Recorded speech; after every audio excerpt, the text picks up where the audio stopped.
انسان کو محفوظ زندگی فراہم نہیں کر سکتے بلکہ غیر محفوظ ہو جاتا ہے. انسان جیسے اس وقت ہیں،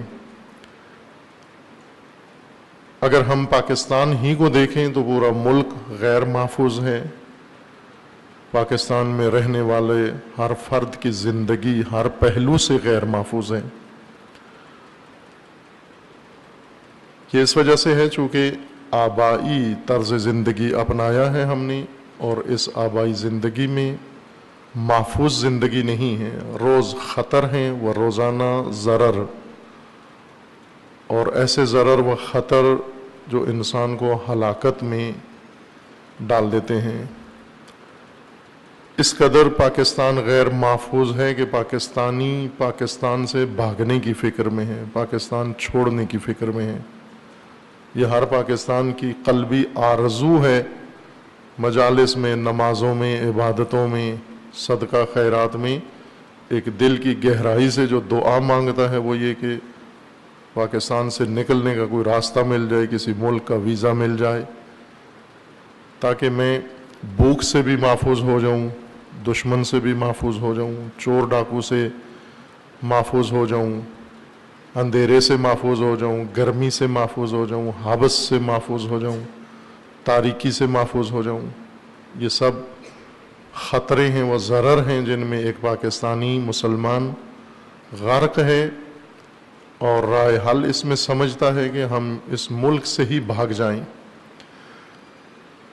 اس ملک کے اندر اس کو امید نہیں ہے کہ مجھے تحفظ ملے گا. اپنے آپ کو غیر محفوظ سمجھتے ہیں. آبائی زندگی کا یہ تحفہ ہے، آبائی رسم و رواج کا یہ تحفہ ہے. اگر الہی زندگی اپنائیں، با تقوی زندگی اپنائیں، اور زندگی کے تمام معاملات تقوی کی بنیاد پر ہوں، الہی اصولوں کی بنیاد پر ہوں، شاید کسی پاکستانی کو زبردستی پاکستان سے نکالیں تو جائے، ورنہ وہ جانے کے لیے حاضر نہیں ہوگا کہ ایسی سرزمین سے جہاں پر ہر چیز اس کی محفوظ ہے، وہ احساس تحفظ رکھتا ہے، کیوں جائے یہاں سے. فقط تفریح کے لیے جائے گا، شوق کے لیے جائے گا، ورنہ مجبور ہو کر اپنی زندگی بچانے کے لیے اسے فرار نہیں کرنا پڑے گا. قرآن کریم نے تقوی کے متعلق یہ علامت ہے مومن ہونے کی اور عمل صالح بجا لانے کی کہ خدا مومن کے دل میں اور صاحب عمل صالح کے دل میں دوسرے مومن کی محبت ڈال دیتا ہے. رشتہ ان کا آپس میں مودت و محبت کا ہوتا ہے. قرآن کریم نے ہمیں ایک مودت یہ بتائی ہے کہ آپ آل رسول سے، اہل البیت سے مودت کریں.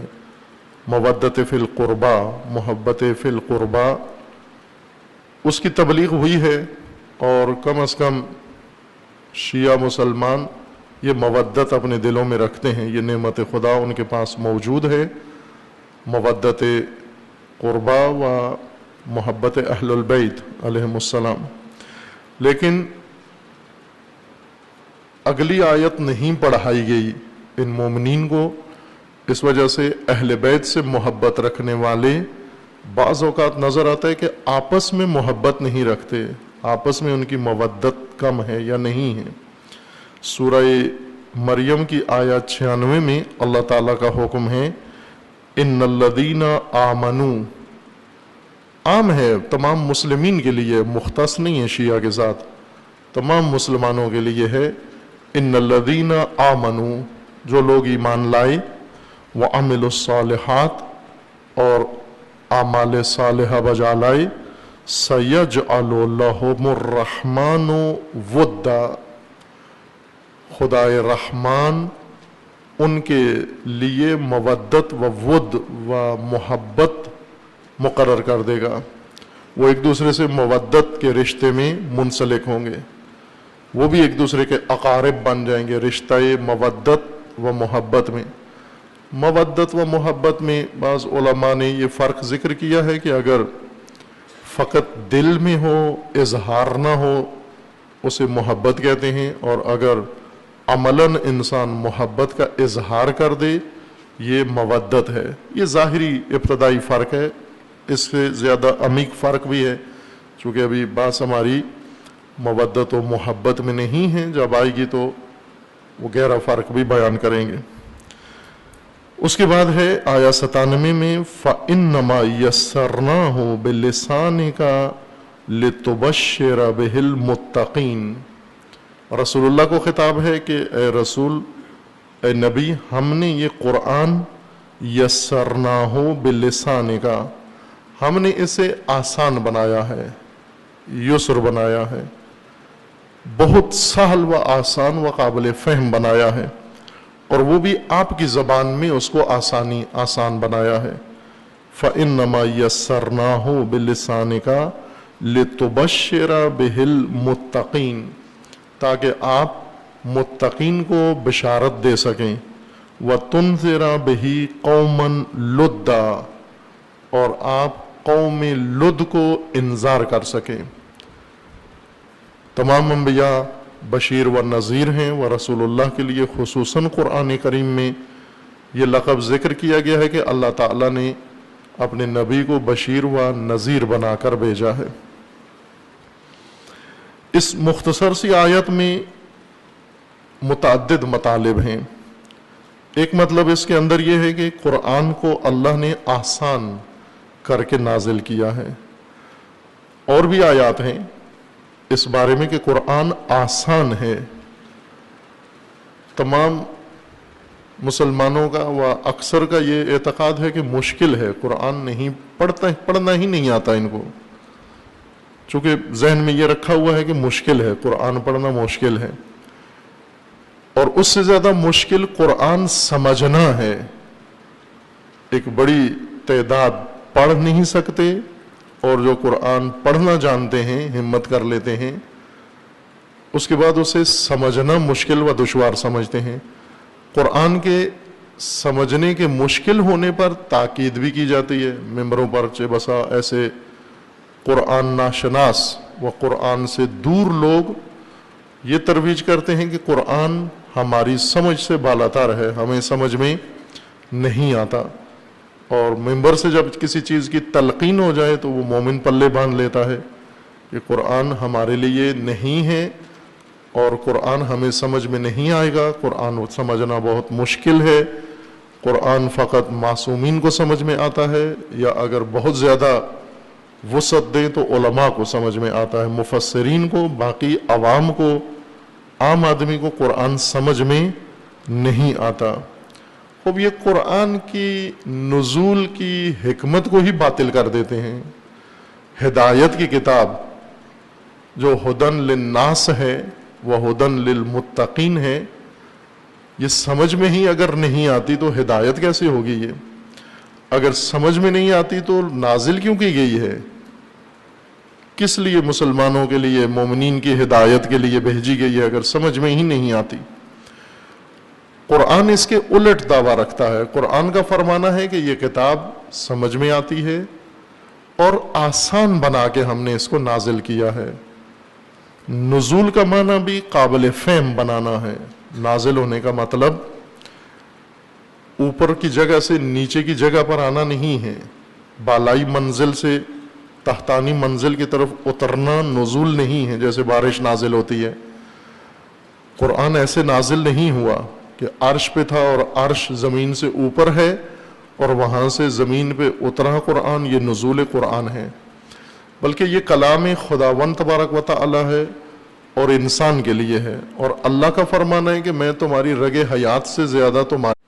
السلام علیکم ورحمۃ اللہ وبرکاتہ. اعوذ باللہ من الشیطان الرجیم. بسم اللہ الرحمن الرحیم. الحمد للہ والصلاة والسلام علی رسول اللہ وآلہ آل اللہ واللعنۃ الدائمۃ علی اعدائہم اعداء اللہ من یوم عداوتہم الی یوم لقاء اللہ. عباد اللہ اوصیکم ونفسی بتقوی اللہ اتقوا اللہ فإن خیر الزاد التقوی۔ بندگان خدا، آپ سب کو اور اپنے نفس کو تقوی الہی کی وصیت کرتا ہوں، تقوی الہی کی طرف دعوت دیتا ہوں۔ اپنی زندگی تقوی کی بنیاد پر قائم کریں، استوار کریں اور بسر کریں۔ خداوند تبارک و تعالی نے انسان کی ہدایت کا نظام بنایا ہے اور اس کا محور، اس کی بنیاد تقوی کو قرار دیا ہے۔ تقوی الہی طرز زندگی کا نام ہے۔ معنی کیا تھا پہلے تقوی کا کہ تقوی حفاظت کو کہتے ہیں، با تقوی زندگی یا متقی یعنی محفوظ زندگی، اور حفاظت کا، انسانی زندگی کی حفاظت کا نظام جو اللہ تعالیٰ نے انسان کے لیے مقرر فرمایا ہے، اگر اس نظام کے مطابق انسان زندگی بسر کرے، دنیاوی و اخروی کوئی خطر و ضرر انسان کو نہیں پہنچ سکتا۔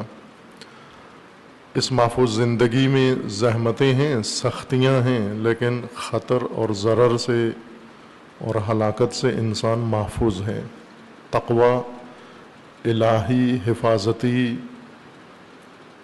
طرز زندگی یا نظام زندگی کا نام ہے۔ اس کی تشریح قرآن کریم کی مختلف آیات میں بیان کی گئی ہے، بلکہ ایک لحاظ سے کہہ سکتے ہیں کہ قرآن کریم تقوی کی ہی وضاحت اور تفسیر ہے۔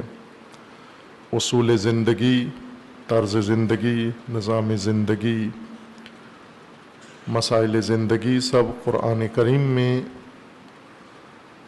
اس لیے بیان کیے گئے ہیں تاکہ مومن و مسلمان اپنی زندگی ان اصولوں کے مطابق بسر کرے۔ لیکن ہمارے ساتھ جو المیہ رونما ہوا ہے وہ یہ کہ ہم مسلمان و مومن بھی ہیں، اور دوسری طرف سے ہمارا